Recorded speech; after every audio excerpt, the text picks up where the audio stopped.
ആരിഫീൻ വീരാവുണ്യം ശരിയാഹു മഹാനവറുകളുടെ 49-ാം ആണ്ട് നേർച്ച കഴിഞ്ഞ മാസം 16-ാം തീയതി തിങ്കളാഴ്ച മക്കാമിൽ കൊടി ഉയർത്തലോടുകൂടി തുടക്കം കുറിച്ചു.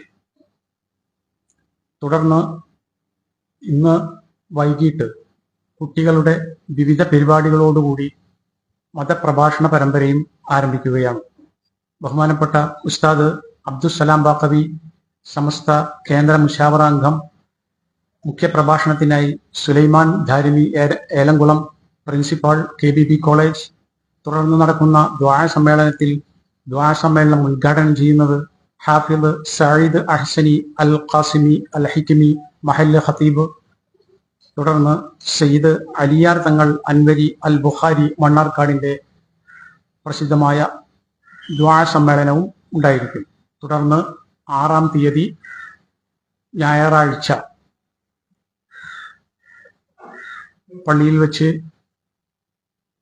ഭക്ഷണ വിതരണം നടക്കുന്നു. വളരെ ചരിത്ര പ്രസിദ്ധമായ നമ്മുടെ പുത്തൻപള്ളി ഭക്ഷണ വിതരണം കഴിഞ്ഞാൽ ഏറ്റവും കൂടുതൽ ഭക്ഷണ വിതരണത്തിനായി ജനങ്ങൾ തിരഞ്ഞെടുക്കുന്ന ഒരു പള്ളിയാണ് കോട്ടോൽ മഹല്ല് സെൻട്രൽ ജുമാ മസ്ജിദ്. 10,000-കണക്കിന് ആളുകൾക്ക് ഭക്ഷണം വിതരണം ചെയ്യുന്ന ഈ വലിയന്റെ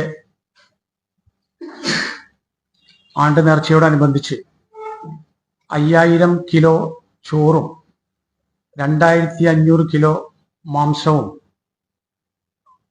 ആണ് ഞങ്ങൾ ഏർപ്പാട് ചെയ്തിട്ടുള്ളത്.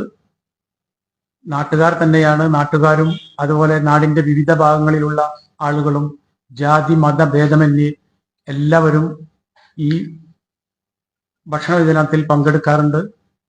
നിങ്ങളെല്ലാവരെയും ആ ഭക്ഷണ വിതരണത്തിലേക്കും നിങ്ങളെല്ലാവരെയും സ്വാഗതം ചെയ്യുകയാണ്. ഈ 5000 കിലോ അരി എത്ര പേരായിരിക്കും? ഏകദേശം എത്ര പേരുണ്ടാവും? ഒരു 5000-ന് മീതെ ആളുകൾ. 5000-ഓളം പേർക്ക് ഭക്ഷണം. അതെ, 10 മണിക്ക് ഞങ്ങൾ തുടങ്ങും ഭക്ഷണ വിതരണം. 10 മണി മുതൽ 3 മണി വരെ.